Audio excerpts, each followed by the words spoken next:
कानपुर की MP MLA court ने जाजमऊ अग्निकांड में सुनाया फैसला। सपा विधायक इरफान सोलंकी सहित 5 दोषियों को 7-7 साल की सजा, 20-20 हजार का जुर्माना भी लगाया।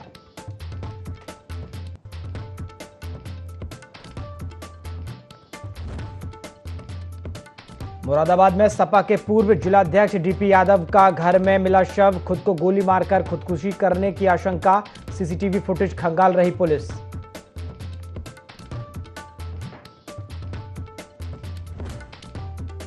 हापुड़ में पुलिस और बदमाशों की मुठभेड़, जवाबी कार्रवाई में 2 बदमाश घायल, भारी मात्रा में असहला सहित चोरी किए गए बिजली के तार बरामद।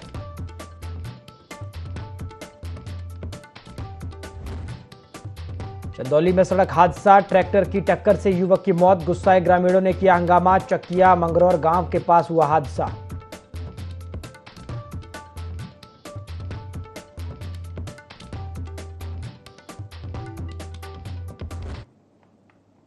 नमस्कार, IND 24 देख रहे हैं आप और मैं हूं आपके साथ प्रभात पांडे। बुलेटिन की शुरुआत खबरों के साथ करेंगे। कानपुर की एमपी एमएलए कोर्ट ने जाजमऊ अग्निकांड में सपा विधायक इरफान सोलंकी को 7 साल की सजा सुनाई है।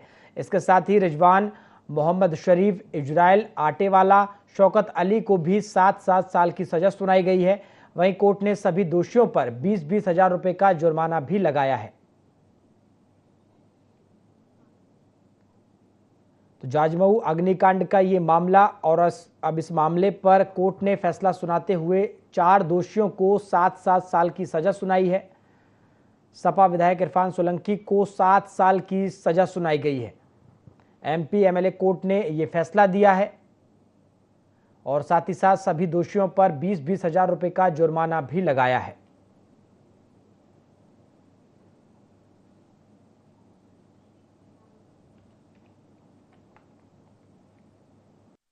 के खिलाफ जो आरोप थे उसमें सबसे बड़ी धारा थी 436 और 147, 149, 504, 506। तो जो सबसे बड़ी धारा 436 उसमें 7 साल की सजा मिनिमम उन्होंने सुनाई है और 20 हजार रुपए जुर्माना दिया सुनाया है और जुर्माना न अदा करने पर 1 साल का कारावास और जो जेल में है वो समय इसी में समायोजित की जाएगी। सभी को बराबर दी गई है सभी। और बड़ी खबर मुरादाबाद से आ रही है, जहां सपा के पूर्व जिलाध्यक्ष डीपी यादव का शव मिला है। संदिग्ध परिस्थितियों में उनके आवास पर शव मिला है। आवास के निचले तल पर बने कमरे में यह शव मिला। गोली लगने से मौत होने की जानकारी मिल रही है। गोली मारकर आत्महत्या करने की आशंका फिलहाल जताई जा रही है। फॉरेंसिक टीम मौके पर पहुंची है। सीसीटीवी फुटेज लगातार पुलिस खंगाल रही है और लगातार मामले की जांच की जा रही है। मझोला इलाके के बुद्धि विहार का ये पूरा मामला बताया जा रहा है। तो मुरादाबाद से खबर, जहां सपा के पूर्व जिलाध्यक्ष डीपी यादव का शव मिला है। संदिग्ध परिस्थितियों में उनके आवास पर उनका शव मिला। आवास के निचले तल पर बने कमरे में यह शव बरामद हुआ है। गोली लगने से फिलहाल मौत की जानकारी मिल रही है।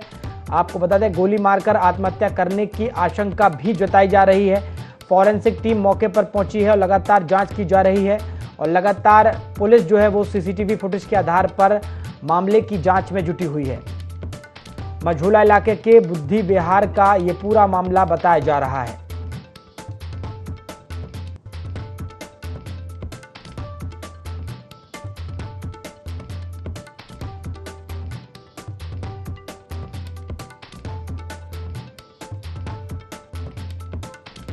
मुरादाबाद से खबर, जहां सपा के पूर्व जिलाध्यक्ष डीपी यादव का शव मिला है।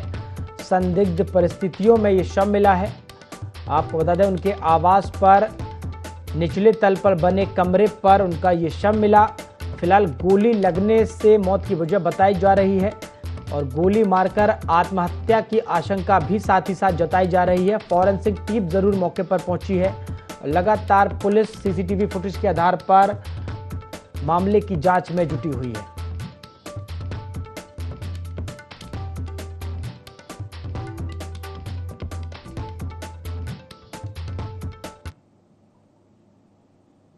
हापुड़ की गढ़ मुक्तेश्वर पुलिस और बदमाशों की मुठभेड़ हुई, जिसमें पुलिस की गोली से 2 बदमाश घायल हो गए।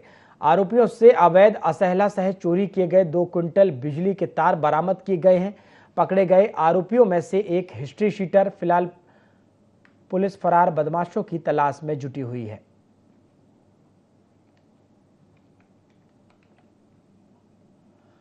तो हापुड़ की गढ़मुक्तेश्वर पुलिस और बदमाशों की मुठभेड़ हुई है, जिसमें पुलिस की गोली से 2 बदमाश घायल हुए हैं। आरोपियों से अवैध असहला सहित चोरी किए गए 2 क्विंटल बिजली के तार बरामद किए गए हैं।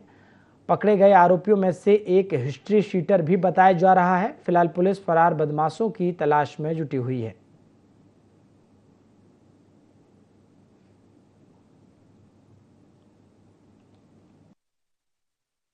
थाना गढ़मुक्तेश्वर पुलिस झड़ीना चौकी के पास नहर पटरी पर चेकिंग कर रही थी। तभी एक पिकअप गाड़ी आती हुई दिखाई दी, जिसे रुकने का इशारा किया गया तो वो रुकी नहीं। पुलिस द्वारा जब उसका पीछा किया गया तो उन्होंने पुलिस पार्टी पर फायरिंग कर दी। आत्मरक्षार्थ की गई फायरिंग में 2 लोगों को गोली लगी है और उनके कुछ साथी अंधेरे का मौका का फायदा उठाकर भाग गए हैं। इनमें से एक हिस्ट्री सीटर भी है और इनके जो साथी फरार हो गए हैं उनके लिए लगातार जंगलों में कॉम्बिंग कराई जा रही है। इनके पास से हमें 2 तमंचे, मैजिंदा कारतूस, खोखा कारतूस, एक पिकअप गाड़ी, उसमें चोरी के लगभग 2 कुंटल बिजली के तार बरामद हुए हैं। घायलों को अस्पताल में भर्ती करा दिया गया है और थाना हाजा पर आवश्यक वैधानिक कार्रवाई प्रचलित। चंदौली के चकिया मंगरौर गांव के पास सड़क हादसा हुआ, जहां अनियंत्रित ट्रैक्टर ने युवक को टक्कर मार दी। हादसे में युवक की मौके पर ही मौत हो गई, जिससे गुस्साए ग्रामीणों ने सड़क पर हंगामा किया। मौके पर पहुंची पुलिस ने ग्रामीणों की समझाइश के देकर हंगामा शांत कराया और आगे की कार्रवाई में जुट गई। ट्रैक्टर ने युवक को टक्कर मारी है। हादसे में युवक की मौके पर ही मौत हो गई। इसके बाद ग्रामीणों में गुस्सा नजर आया। गुस्साए ग्रामीणों ने जमकर हंगामा किया। चकिया मंगरौर गांव के पास ये पूरा हादसा हुआ है। पुलिस मौके पर पहुंची है और ग्रामीणों को समझाइश भी दी गई।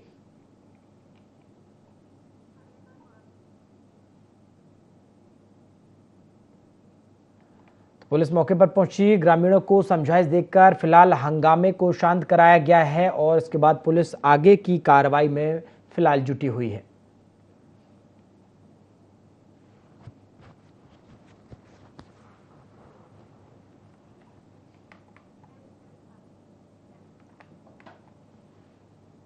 चलिए मुजफ्फरनगर से बड़ी खबर देते हैं, जहां युवती से छेड़छाड़ करने का मामला सामने आया है। पुलिस ने आरोपी को गिरफ्तार किया है। सीसीटीवी कैमरे के आधार पर गिरफ्तारी की गई है। एसओजी टीम और सिविल लाइन पुलिस ने गिरफ्तारी की है। सिविल लाइन थाना क्षेत्र के जाट कॉलोनी का यह पूरा मामला बताया जा रहा है। तो मुजफ्फरनगर से ये बड़ी खबर, जहां युवती से छेड़छाड़ करने का मामला सामने आया है। पुलिस ने आरोपी को गिरफ्तार किया है। सीसीटीवी कैमरे के आधार पर गिरफ्तारी की जा रही है। आपको बता दें, एसओजी की टीम और सिविल लाइन पुलिस ने गिरफ्तारी की है। सिविल लाइन थाना क्षेत्र के जाट कॉलोनी का ये पूरा मामला बताया जा रहा है।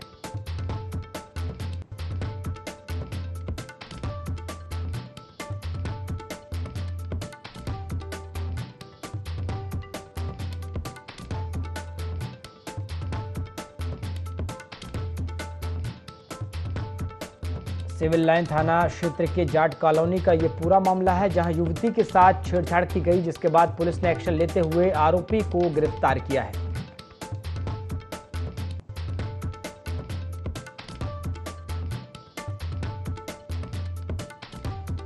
सीसीटीवी कैमरे के आधार पर यह गिरफ्तारी की गई है। मुजफ्फरनगर से खबर, जहां पर युवती के साथ छेड़छाड़ का मामला सामने आया, जिसके बाद पुलिस ने कार्रवाई करते हुए आरोपियों को गिरफ्तार किया है। सिविल लाइन थाना क्षेत्र के जाट कॉलोनी का ये पूरा मामला है और सीसीटीवी फुटेज देखकर आरोपी को गिरफ्तार किया गया है।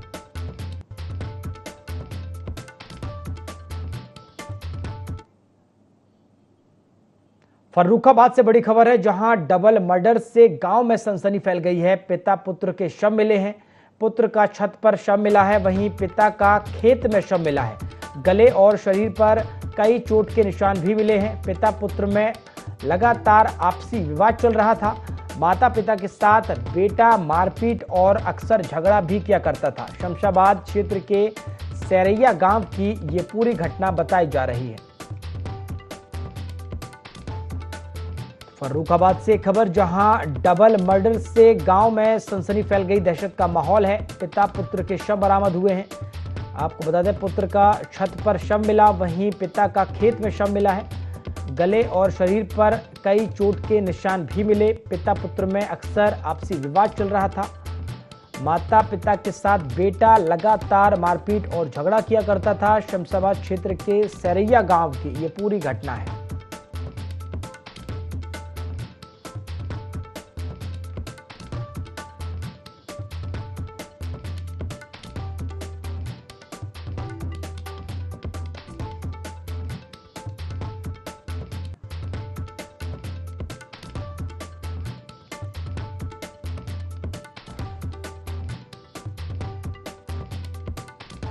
पुत्र का छत पर शव मिला है, पिता का खेत में शव मिला है। डबल मर्डर से गांव में सनसनी फैली है। गले और शरीर पर चोट के कई निशान भी मिले हैं। परिवार में अक्सर झगड़ा चल रहा था। पिता पुत्र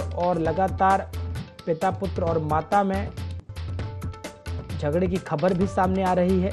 अक्सर बेटा अपने माता पिता के साथ मारपीट भी करता था, जिसके बाद अब ये पिता और पुत्र का शव बरामद हुआ है।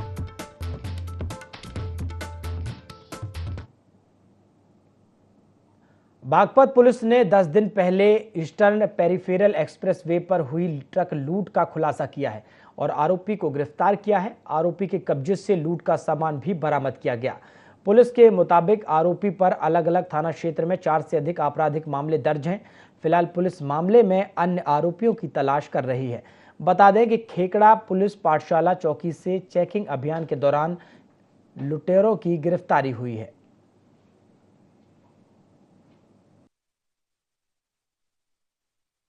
खेकड़ा में स्थित राजमार्ग पे एक घटना घटित हुई थी, जिसमें एक ट्रक जो सोनीपत से चल के गाजियाबाद जा रहा था, उसमें लगभग 10 लाख का सामान लोड था। उसका ड्राइवर ईपी पर ही आराम कर रहा था, तभी पीछे से एक गाड़ी आई। उसने उस गाड़ी को ओवरटेक करके रोक लिया और उसमें लदे हुए सभी सामान को उन लोगों ने लूट लिया था। थाना खेकड़ा पर मुकदमा दर्ज करके इसमें विवेचना की जा रही थी। थाना खेकड़ा पुलिस ने इसमें बहुत ही अच्छा काम किया। इसमें हमारी पुलिस ने एक व्यक्ति जिसका नाम राजू है, वो ग्राम धौड़ी थाना जानी जनपद मेरठ का मूल निवासी गिरफ्तार किया है। उसके पास से घटना पे उसको पिकअप की गाड़ी तथा लूटा हुआ सारा सामान, जो सबमर्सिबल पंप, टुल्लू पंप, कुछ मेडिसिन है, वो बरामद किया गया है। इसकी मतलब 10 लाख रुपए के आसपास है। और उसने बताया कि इसमें हमारे साथ 3 लोग और थे, जो ग्राम रटौल थाना खेकड़ा जनपद बागपत के रहने वाले हैं। उसे गिरफ्तार किया गया राजू को। उसके खिलाफ लिखा पढ़ी करके उसके हम लोग आज कोर्ट चालान कर रहे हैं। 3 लोग जो अभी बचे हुए, उनके पीछे हमारी टीम लगी हुई है। बहुत ही जल्दी उसे गिरफ्तार करेंगे और पूरे विवेचना को हम लोग कराएंगे। अलीगढ़ में विश्व खाद्य सुरक्षा दिवस पर उद्योग व्यापार प्रतिनिधि मंडल गोष्ठी का आयोजन किया, जिसमें खाद्य सुरक्षा सहायक आयुक्त सर्वेश मिश्रा और chief food safety officer Akshay Pradhan मौजूद रहे।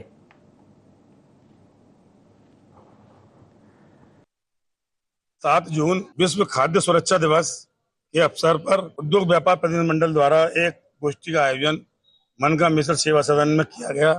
खाद्य विभाग से संबंधित किस तरह से हमें आहार का उपयोग करना चाहिए, हमें स्वच्छ वातावरण में स्वच्छ भोजन किस प्रकार व्यवस्था करनी चाहिए, काफी जानकारियां दी। उन्होंने घर की महिलाओं के लिए भी कहा कि जैसे छोटी छोटी बातें हैं, नाखून काट कर काम करना चाहिए, रसोई में बाल खुले नहीं होने चाहिए, इस प्रकार के तमाम कायदे उन्होंने समझाए। और हमने भी अपने व्यापारियों से, अपने दुकानदारों से अपील की है, वो भी जो भी सामान अपनी दुकानों में बेचें, बिल्कुल सफाई से बेचें। हाल ही में नीट परीक्षा का परिणाम सामने आया है, जिससे कई सारे छात्र और छात्राएं असंतुष्ट हैं, जिसके विरोध में सैकड़ों की संख्या में छात्र छात्राएं सड़कों पर उतरे और कोचिंग सेंटर में जाकर छात्रों को जागरूक करते हुए नीट परीक्षा परिणाम के विरोध में लगातार नारेबाजी की। छात्रों का आरोप है कि नीट परीक्षा होने से 2 दिन पूर्व पेपर टेलीग्राम पर बिकना शुरू हो गया था। नीट में स्कैम हुआ हम लोगों के साथ, इसी चीज की हम लोग रैली निकाल रहे हैं। हम सरकार से कुछ नहीं चाहते, हमें न्याय चाहिए। नीट का रिजल्ट दोबारा घोषित करें या फिर हमें री नीट चाहिए। जो रिजल्ट हमारे 14 जून को आना चाहिए था, इन्होंने धांधली के चक्कर में, इलेक्शन के आड़ में, इलेक्शन के रिजल्ट हमारा रिजल्ट दे दिया। हमारी आवाजें दब जा रही है, कोई मीडिया नहीं उठा रहा, कोई मीडिया कुछ नहीं बोल रही। अलीगढ़ में वार्ड 51 के रहवासियों ने पानी की समस्या को लेकर निगम के खिलाफ विरोध प्रदर्शन किया। रहवासियों का कहना था कि मोहल्ला माबूद नगर के ज्यादातर हिस्से में पिछले 4 महीने से पानी का लगातार समस्या बन रही थी। पीने का पानी नहीं आ रहा है।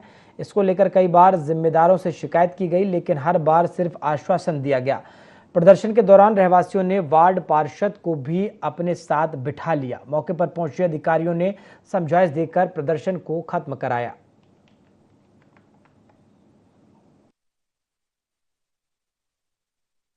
पास सुबह फोन आया कि पानी नहीं आ रहा, मैं देखने आया, पब्लिक ने मुझे बांध लिया। और कहीं ना कहीं ये सच्चाई है। 6 से 7 महीने हो गए पानी को लेकर के मैं शिकायत कर रहा हूँ। पब्लिक द्वारा कई लेटर मुझे दिए गए कि राजा भाई बाढ़ में पानी की बहुत बड़ी समस्या है, पानी पीने के लिए बच्चे बूंद बूंद को तड़प रहे हैं। मगर मैंने जल निगम का दरवाज़ा खटखटाते हुए यानी कितने लेटर दिए, मगर जल निगम की आंखें नहीं खुली। मैंने कहा कि मेरे बाढ़ के लोग बहुत प्यासे हैं, बहुत परेशान हैं। वहाँ के जो लोग हैं, वहाँ पानी की जो हाइट है बहुत ऊंची है, पानी नहीं चढ़ पाता है, मगर कोई भी सुनवाई नहीं हुई। और आज ये रिजल्ट आपके सामने है। पानी नहीं आएगा जब तक ऐसे ही बांध के रखेंगे हम। बहुत परेशानी है पानी की। 3-4 महीने हो गए, रातों को हम पूरी रात जाग रहे हैं, नींद पूरी नहीं होती है। इधर काम करते हैं हम लोग। हाँ, जाम भी लगा रखा था हमने, कई बार जाम लगाया हमने, हमारा सुनवाई नहीं हुई कुछ। खबर फूलपुर तहसील क्षेत्र के अगरापट्टी गांव से है, जहां पीड़ित किसान इंद्रजीत ने चकबंदी अधिकारी पर जबरन पट्टे की जमीन कब्जाने का आरोप लगाया है।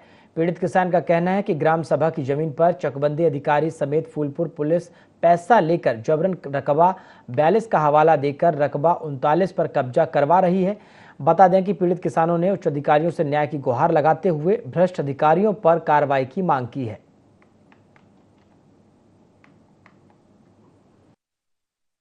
रमेश दुबे से मिल करके जो है ग्राम सभा जो जमीन है उसको भी 542 में कब्जा करवा रहे हैं।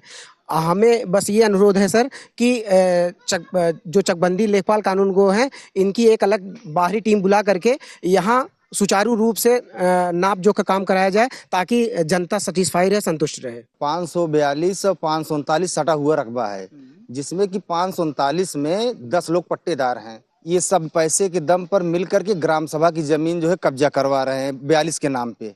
42 के जगह 42 का हवाला दे करके 39 में कब्जा करो, जो ग्राम सभा की सुरक्षित जमीन है। और हम ये चाहते हैं कि इस जमीन को जो है सरकारी सुरक्षित किया जाए, जो उनका 42 हो उसको कटौती कर कर उनको दिया जाए।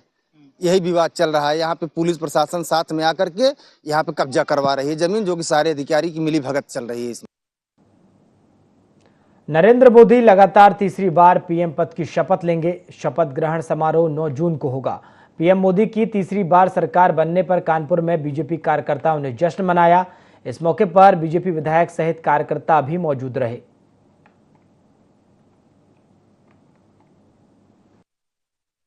बिहार का बहुत सौभाग्यशाली दिन है कि माननीय नरेंद्र मोदी जी तीसरी बार एक रिकॉर्ड बनाते हुए 1962 के बाद शायद देश में आज ये पहला घटनाक्रम है कि नेहरू के बाद तीसरी बार कोई लगातार प्रधानमंत्री के रूप में चयनित हुआ। आज भाजपा संसदीय दल ने, एनडीए ने अपना नेता उनको चुना है और लोकसभा के नेता चुने गए हैं। तीसरी बार वो प्रधानमंत्री बनने जा रहे हैं, तो देश की जनता का आभार। तीसरी बार मोदी सरकार। एनडीए गठबंधन ने जो तय किया है, मोदी जी ने तय किया है कि गरीबों की सेवा हम लोग लगातार 10 सालों से कर रहे थे, और पुनः मैं संकल्प लेता हूँ, फिर गरीबों के लिए संकल्प लेकर जनता के बीच में काम करने का भाव है। और राष्ट्रहित सर्वोपरि कहा है, राष्ट्रहित के लिए हम लोग काम करने आए हैं। इसलिए जिन हमारे भारतीय जनता पार्टी की विचारधारा के लिए हमारे जो परिवार के कार्यकर्ता हैं और सम्मानित नेता हैं, निश्चित रूप से हम लोग उत्साह देकर तो बधाई देते हैं और ये संकल्प लेते हैं कि न्याय और गरीबों के लिए। बहराइच में नानपारा सीओ राहुल पांडे के निलंबन की मांग को लेकर भीम आर्मी ने हल्ला बोल किया है। निलंबन की मांग को लेकर भीम आर्मी के लोगों ने भारी संख्या में धरना स्थल पर एकत्रित होकर जमकर प्रदर्शन किया। प्रदर्शन के दौरान पुलिस प्रशासन होश में आओ, कुर्सी छोड़ो, भैंस चराओ के नारे भी लगाए गए। बता दें कि मामला पंचशील झंडे को हटाकर भगवा झंडा लगाए जाने को लेकर हुआ, जिसके बाद भीम आर्मी के लोगों ने पुलिस पर पक्षपात करने का आरोप लगाया।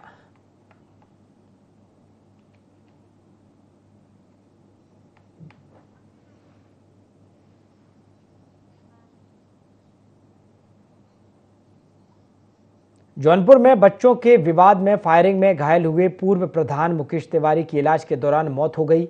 गौरतलब है कि 2 दिन पहले बच्चों के खेल के विवाद में दबंग दीपक तिवारी ने पूर्व प्रधान मुकेश तिवारी को गोली मार दी थी। वहीं गोली मारने के बाद आरोपी दीपक तिवारी मौके से फरार हो गया था।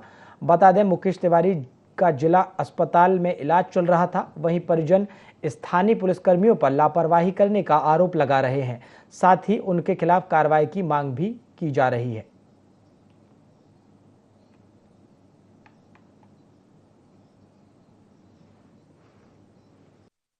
कल से डीएम साहब और कप्तान साहब को अपने दरवाजे पे बुलाना चाहते हैं। करीब 40 अवैध असलहाधारी हमारे दरवाजे पर प्रदर्शन किए। सिंगरामऊ थाने पे तैनात सिपाही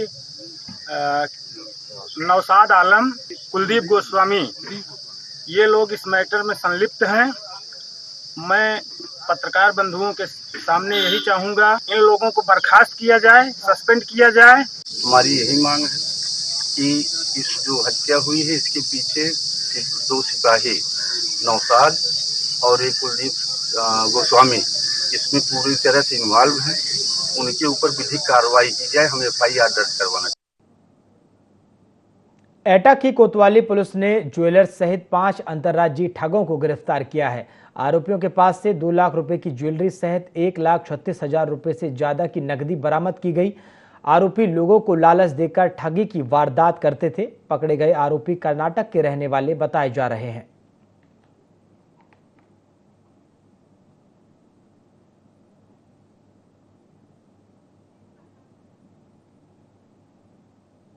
तो सभी आरोपी कर्नाटक के रहने वाले बताए जा रहे हैं। अंतर्राज्यीय ठग गिरोह का पर्दाफाश किया गया है।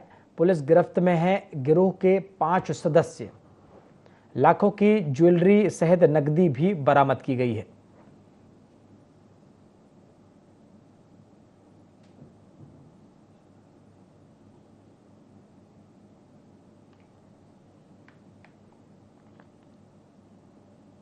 बहराइच के थाना रामगांव के भवन निर्माण के दौरान एक बड़ा हादसा हो गया।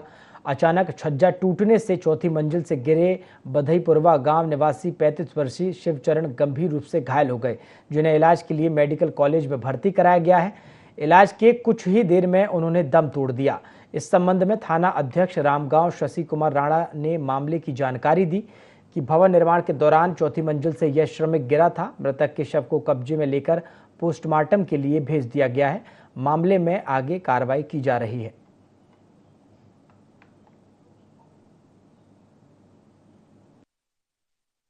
गिर गया। ये ईंटा लेके जा रहे थे, ईंटा डाल के जब उधर खाली लौटे उसी समय छज्जा गिर गया। 4 मंजिला का छज्जा गिर गया।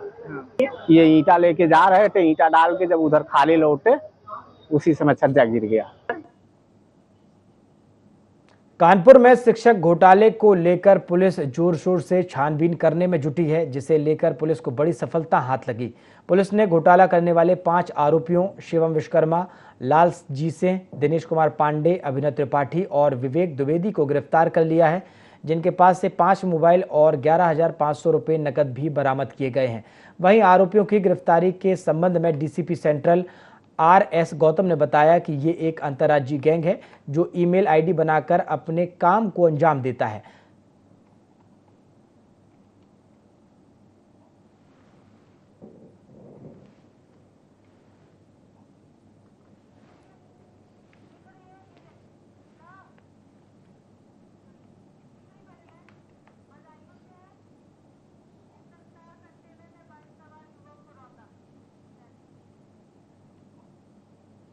बधाई से बड़ी खबर देते जहां तेज रफ्तार कंटेनर ने बाइक सवार युवकों को रौंदा है। हादसे में दोनों युवकों की मौके पर ही मौत हो गई।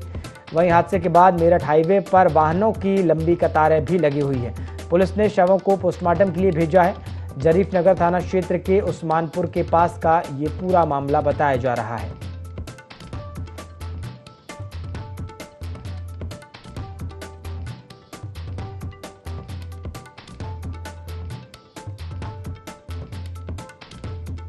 शफीनगर थाना क्षेत्र के उस्मानपुर के पास ये पूरा हादसा हुआ है।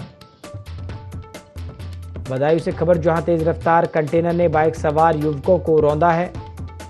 हादसे में दोनों युवकों की मौके पर ही मौत हो गई। हादसे के बाद मेरठ हाईवे पर वाहनों की लंबी कतारें भी लगी हुई हैं।